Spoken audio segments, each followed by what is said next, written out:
Bonjour et bienvenue à l'émission Choisie. La semaine dernière, nous avons eu une réflexion avec maître Jean-Yves Côté sur la vie, le choix que chacun d'entre nous doit faire par rapport à la vie. Est-ce que nous choisissons la vie ou est-ce que, au contraire, nous refusons la vie et nous choisissons par conséquent la mort? Alors merci pour tous vos commentaires et réflexions. Je vous rappelle que vous pouvez envoyer tous ces commentaires, toutes ces réflexions, soit en nous téléphonant, soit en nous envoyant un courriel. Vous avez le courriel qui s'affiche, donc n'hésitez pas.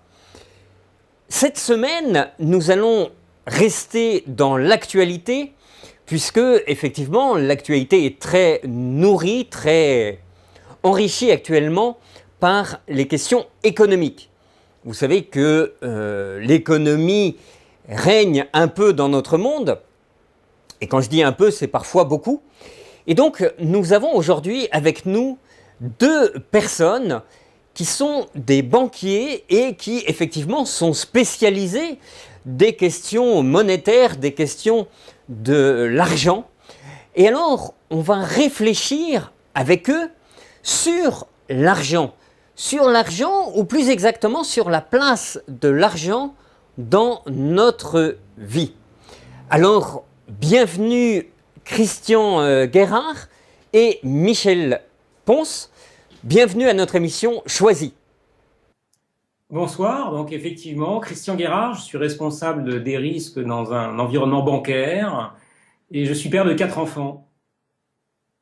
Et bonsoir, je suis Michel Ponce, je suis responsable du marketing dans le même établissement bancaire que Christian. Je suis marié et j'ai un beau-fils. Alors, merci d'être avec nous. Alors, j'ai envie d'attaquer tout de suite la question qui fâche. Mais effectivement, vous l'avez dit tous les deux, dans la banque. Est-ce que finalement, la banque, la monnaie, l'argent n'est pas devenu un nouveau Dieu? Un nouveau Dieu, c'est sans doute un mot un peu fort, mais c'est vrai que j'ai peut-être oublié de préciser que je travaille depuis une vingtaine d'années dans le secteur bancaire. Ce qui peut aller dans le sens de votre question, Bertrand, c'est 3 constats assez simples que je vais développer rapidement à 3 échelles très différentes. Je constate de plus en plus qu'on est passé d'une reconnaissance collective à une prime à la performance individuelle. Premier constat, je le développerai un tout petit peu. Il y a une seconde approche qui est intéressante, mais qui va bien au-delà du monde bancaire, puisque c'est une statistique qui a été produite il y a quelques années de cela suite à un sondage. C'est le paradoxe du salaire relatif.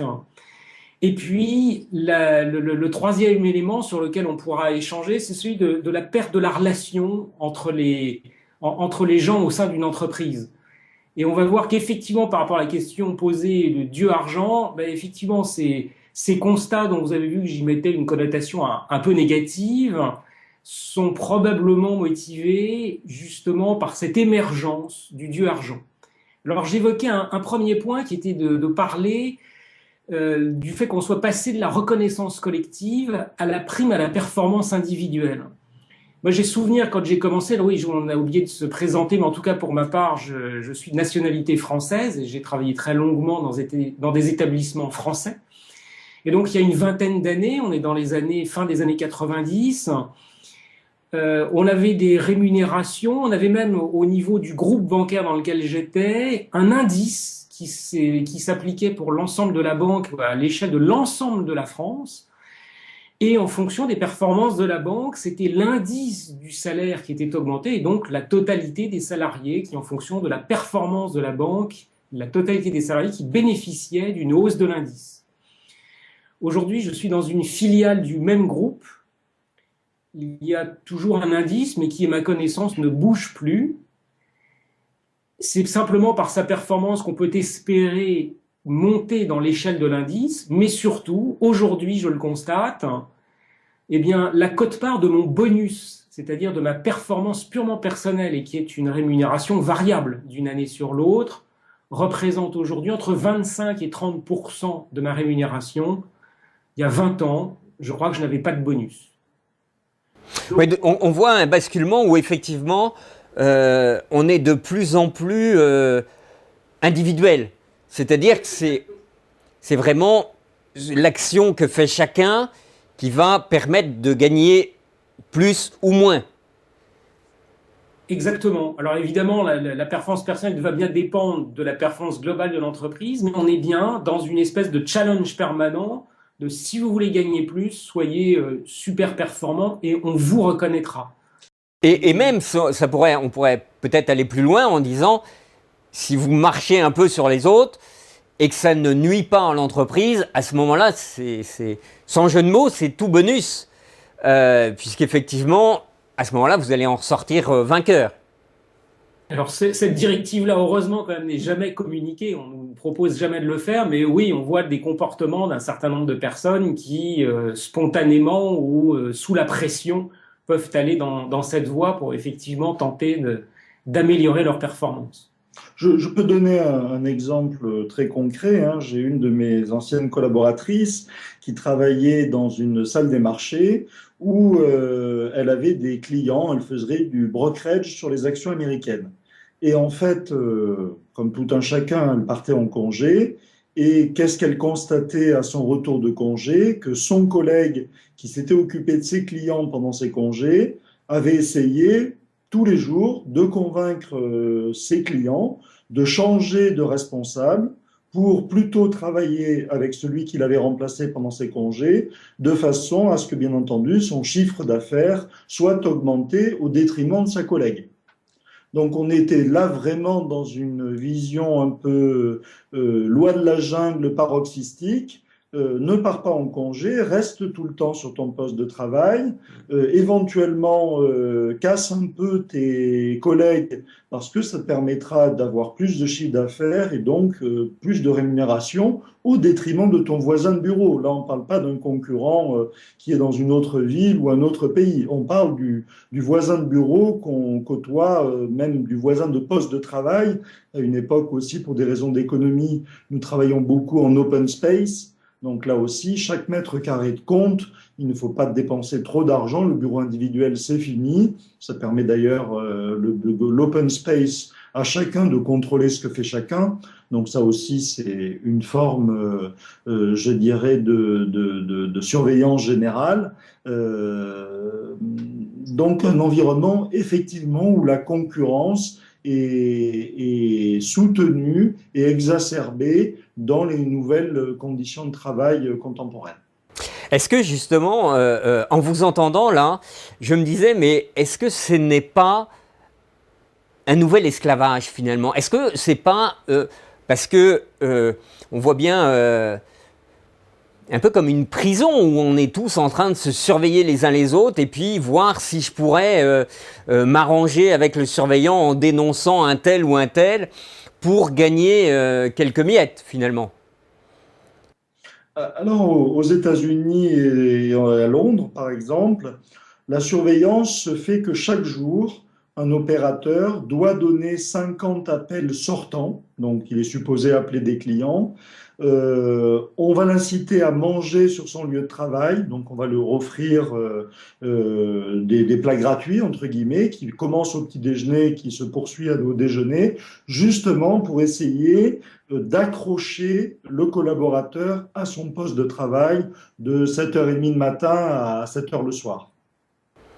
D'accord, donc c'est quelque part aussi un nouvel esclavage. On parlait la semaine dernière dans notre émission du choix de la vie, mais c'est plus une vie. C'est-à-dire que justement, il est un peu accroché, comme vous dites, à son poste de travail.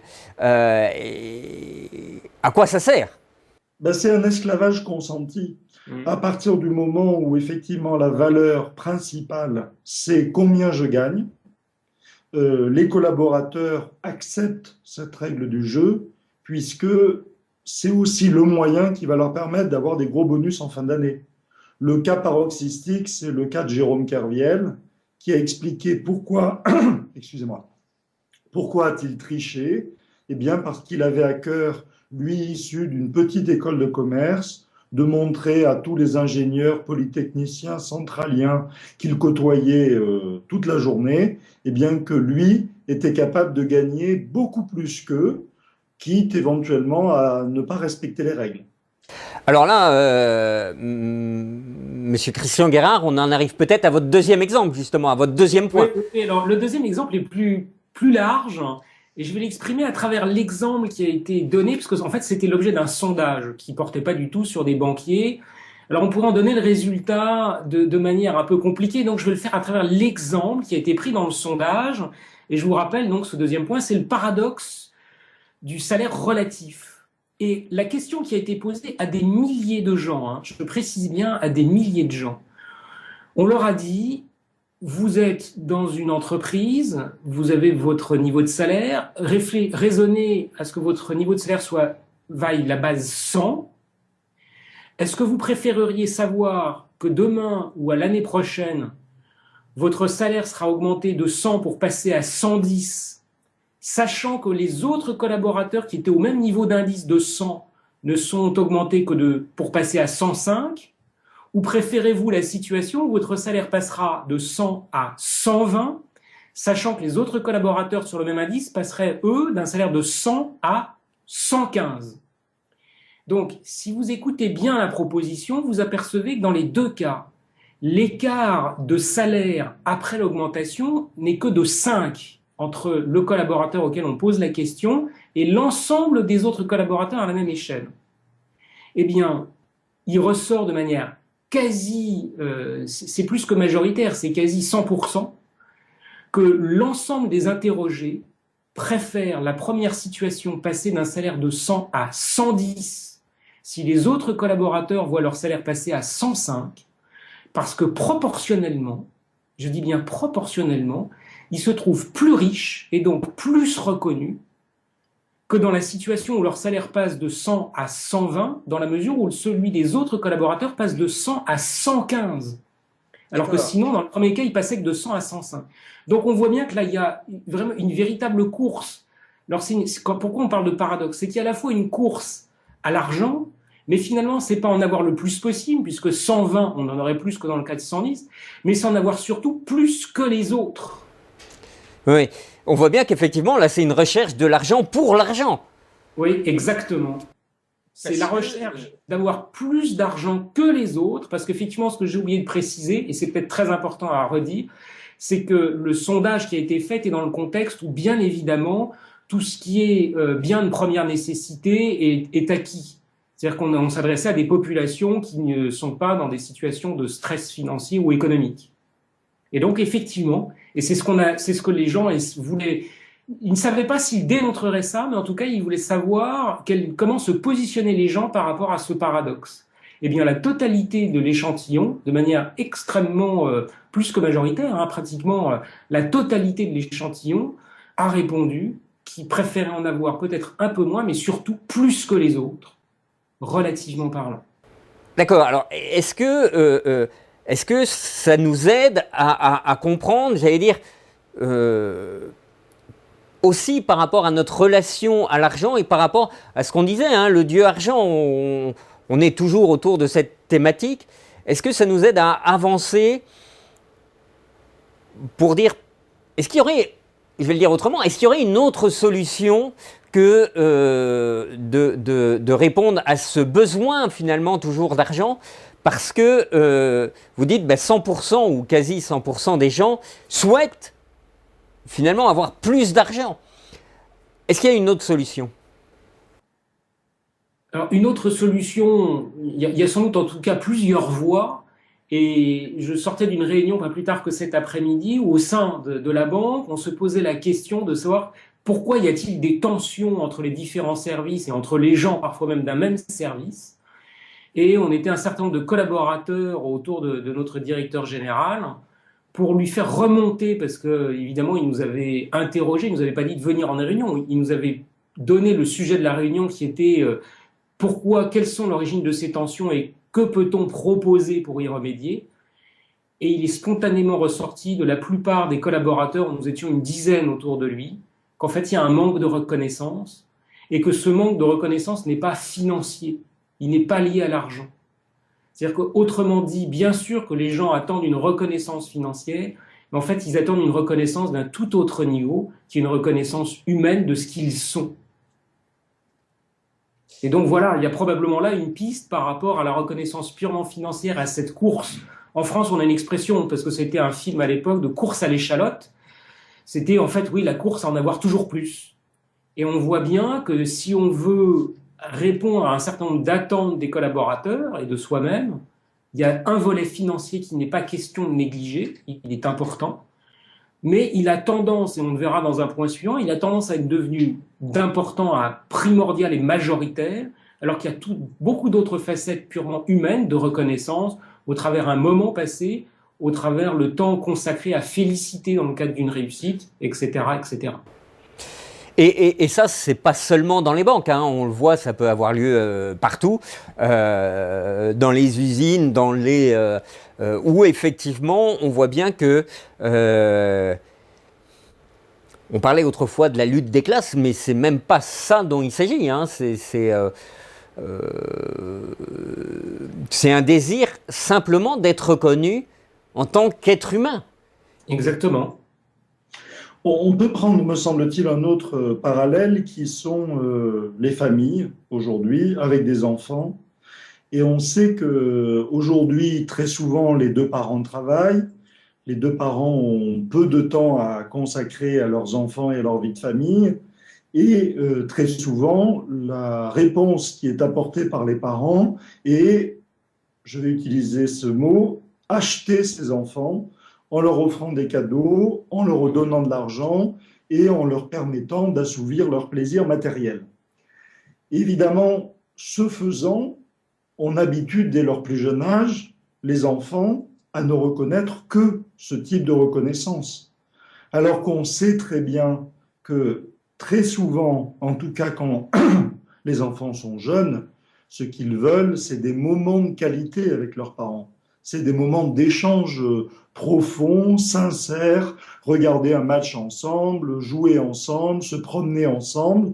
Mais sauf qu'à un moment de notre histoire où le travail prend de plus en plus d'espace, où le temps disponible pour sa famille se réduit, eh bien là aussi on a tendance à substituer à des moments de qualité des bonifications financières, y compris dans les familles. Et justement, pour appuyer ce que vous dites, bien souvent d'ailleurs, les parents vont dire « si tu savais tout ce que je fais pour toi ». Parce que je te conduis à tel endroit, je te conduis au hockey, je te conduis à la danse, je te conduis et puis je travaille tard le soir pour toi, etc. Donc, comme si effectivement l'enfant était responsable même de la fatigue de ses parents.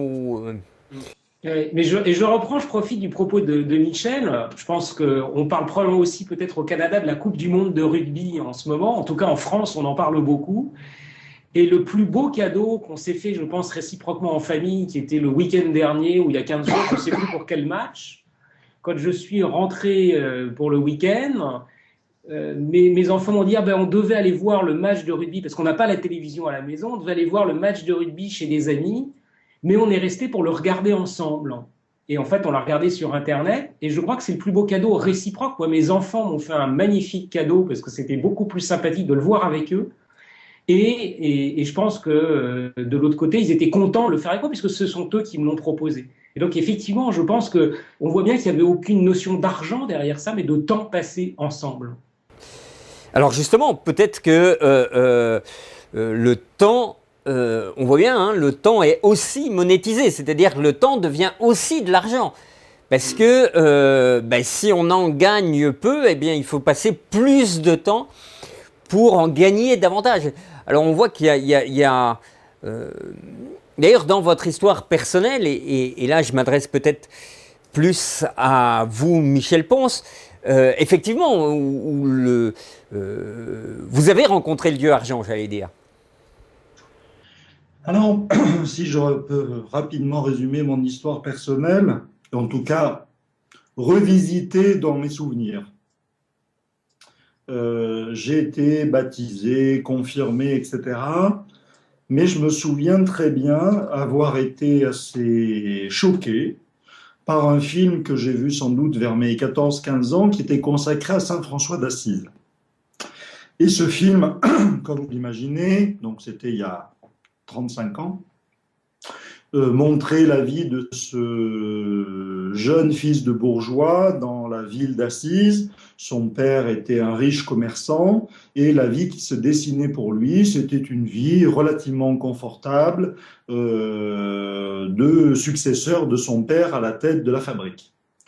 Et bien entendu, on a en tête l'évolution de François d'Assise, la rencontre qu'il a faite, la culpabilité qui lui est venue et le choix radical de pauvreté qu'il a fait et de renoncer à la vie que lui proposait son père pour aller à une vie de pauvreté au nom de la rencontre avec le Christ.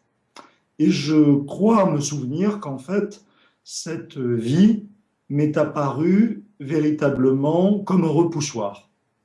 Comment peut-on me demander comment Jésus, comment Dieu peut-il exiger de moi que je renonce à une vie matérielle? Comme vous l'imaginez, j'ai fait un peu le parallèle avec la chance que j'avais de vivre en principauté de Monaco, avec un père qui avait quelques biens.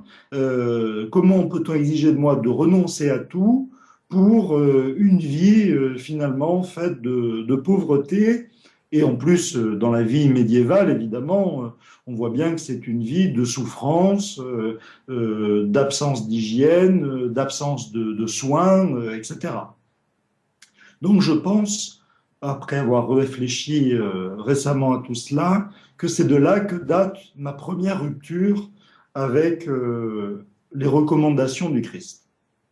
Et ce n'est qu'il n'y a que 11 ans où, en accompagnant mon épouse dans une retraite spirituelle à Châteauneuf-de-Galorre, un petit village de la Drôme en France, que j'ai eu la chance de retrouver Dieu, de ressentir l'amour de Dieu pour moi, et à partir de là, de cheminer vers une vie beaucoup plus équilibrée entre le message chrétien et le message matérialiste contemporain.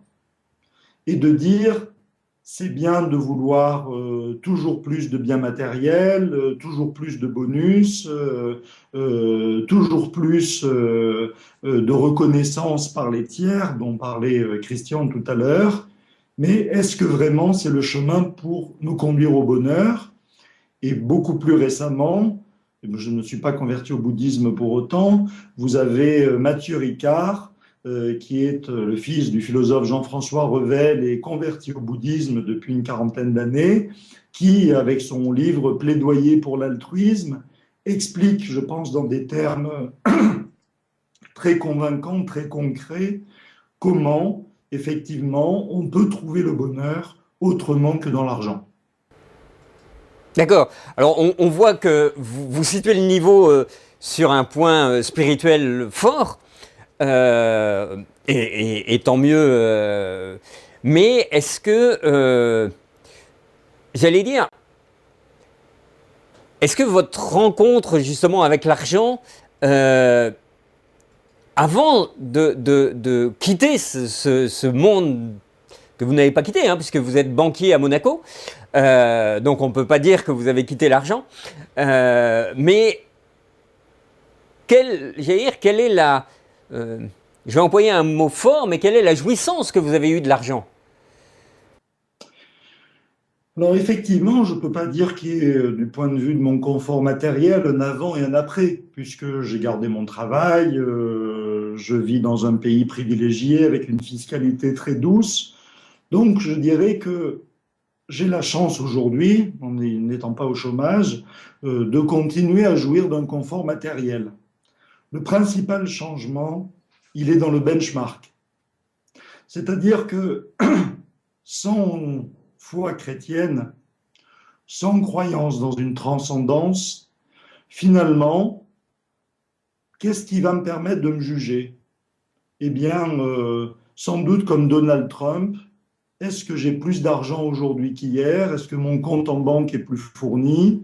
Est-ce que j'ai de plus belles voitures? Est-ce que j'ai de plus beaux biens immobiliers? Et finalement, à la fin de ma vie, ce qui va compter, c'est uniquement cela.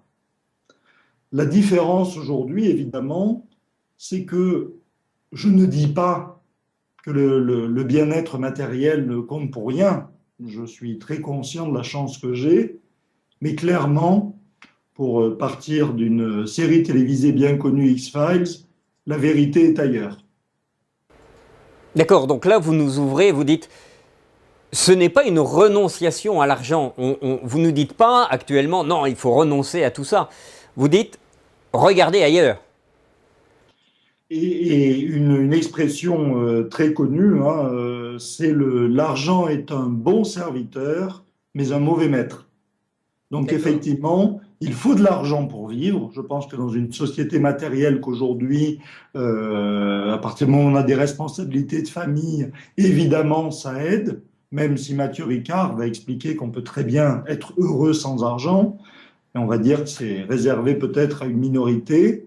Mais par contre, ce n'est pas pour autant que le seul curseur et benchmark sera l'argent, parce que là, je crois que c'est une impasse dans laquelle notre monde occidental, mais aussi oriental, matérialiste, est en train de s'engouffrer.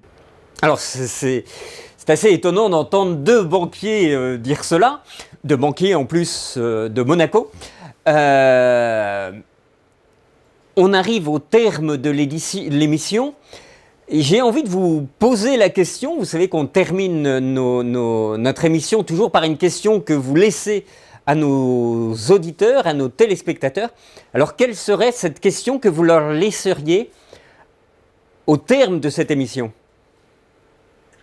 Ben, si on reprend, parce qu'on n'a pas évoqué le troisième point, mais qui était dans la perte de relation, donc on est exactement dans ce qu'on vient d'évoquer, mais de relation et de reconnaissance, non pas pour être valorisé, mais dans le besoin premier d'un être humain d'avoir un échange, un contact avec l'autre. Et je crois que puisque l'émission s'intitule Choisi, et Michel l'a assez bien résumé, c'est un choix qui est pas, comment dirais-je, qui est pas noir ou blanc. On a le droit d'avoir de l'argent, mais c'est bien de choisir. Est-ce que je vais reprendre ce mot de Michel, est-ce que mon unique benchmark, est-ce que je choisis que mon unique benchmark soit celui de la réussite à travers de l'argent? Ou est-ce que je pense que je peux choisir un benchmark qui soit dans une relation plus humaine? Pour ce qui me concerne, il y a une phrase de Confucius qui dit « On a deux vies. La deuxième commence le jour où l'on réalise que l'on n'en a qu'une. » Et donc la question que je voudrais laisser à chacun de vos auditeurs, c'est que comptes-tu faire de ta deuxième vie maintenant? Merci beaucoup pour cette réflexion. Je rappelle donc que vous êtes banquier à Monaco et on a parlé donc de l'argent dans notre vie concrète. Merci beaucoup à tous les deux. Merci à vous tous qui nous regardez et à la semaine prochaine.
Thank you.